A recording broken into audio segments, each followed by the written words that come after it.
So this video is aimed at more advanced JavaScript developers in Alpha Anywhere who would like to be able to create functions, asynchronous functions that run synchronously. So normally if you sort of read JavaScript books, they'll describe promises as being the technique that you use when you want to run several asynchronous functions synchronously.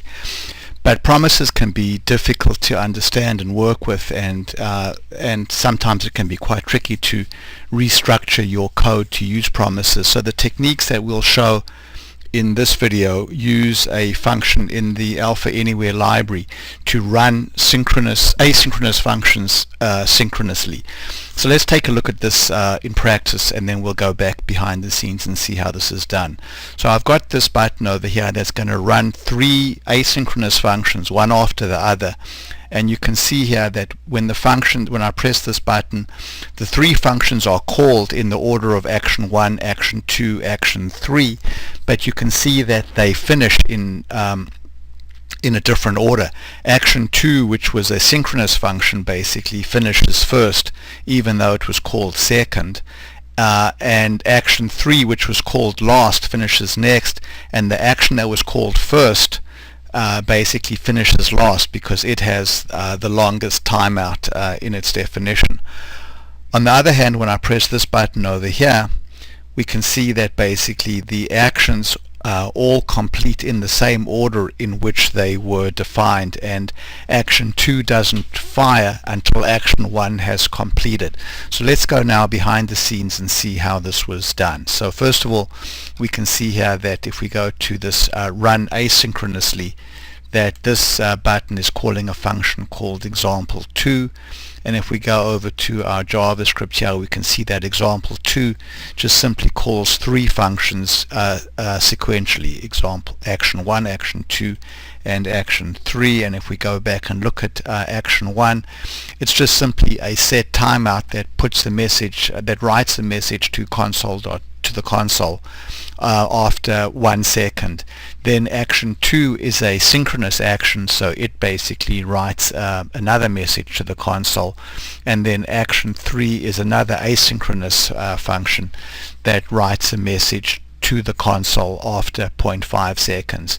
So even though we basically call the actions in the order action 1, action 2, action 3, this action writes to the console first because it's a synchronous action.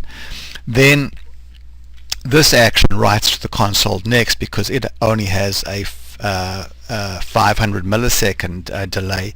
And then finally this action writes to the console last. So in order to basically get these functions to execute synchronously, we need to restructure them a little bit and then call a function called we can see here we have a function called a5.runChain, which basically runs an array that contains a list of functions synchronously. So let's go here, and we can see here that this button over here called run synchronously is calling example number 1. And if we go now to our JavaScript and look at example number 1, we can see that the first thing that we've done is we've made an array of all of the actions that we would like to execute synchronously. So action 1, action 2, and action 3 are all functions. Then we've defined something called a context, which is basically the way that we pass variables into each of the functions, and the context actually becomes the this property while each of these functions are executing. And then you can see we basically call the chain. We pass in the array of functions that we want to execute, and then we specify the name of a function to call, or a function definition to call, that is going to get called when the chain has completed, and then this is the function that gets called if there's an error. And then finally we pass in the optional context. So let's pause now and then continue the discussion of these functions.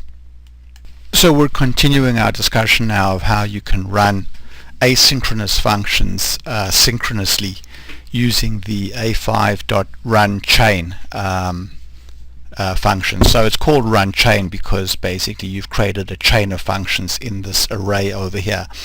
But you can see here that we're not calling the same functions that we called previously in our example of asynchronous calling.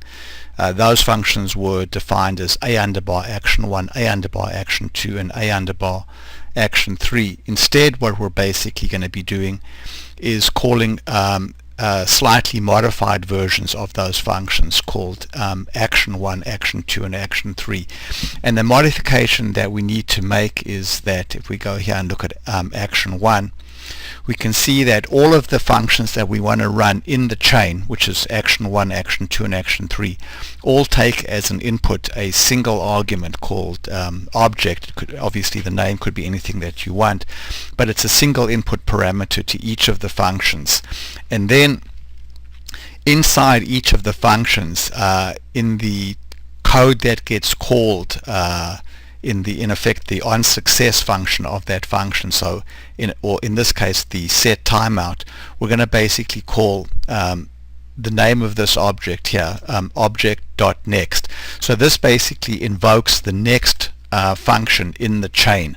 So if this basically function over here was something, say maybe like a phone gap action that did a file, some type of file command, then that command would have an onSuccess and an onError handler or a callback, and in the onSuccess callback you would call obj.next to call the next function in the chain. If there was an error and you wanted to stop execution of the chain, then in the onError handler you would call obj.stop. So that would stop the execution of the chain. So you can see here that all of the functions have a call to obj.next to basically invoke the next function in the chain.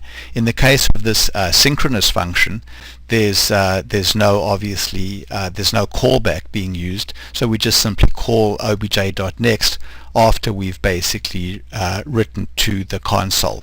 But these three functions over here also show how the context object is used to pass data from one function to the next function, and also how to pass in initial values. So if we go and look at this definition over here, we can see that before we call run chain, we're creating a context object that has a property called var1, and then when we call run chain we pass in this context object. So inside each of the functions here, this property is the same as the context object, and each of these functions can set properties in this object that the subsequent functions will be able to see. So when we call the run chain, we have a context that has a property called var1 with a value of var1. So inside action 1 we can reference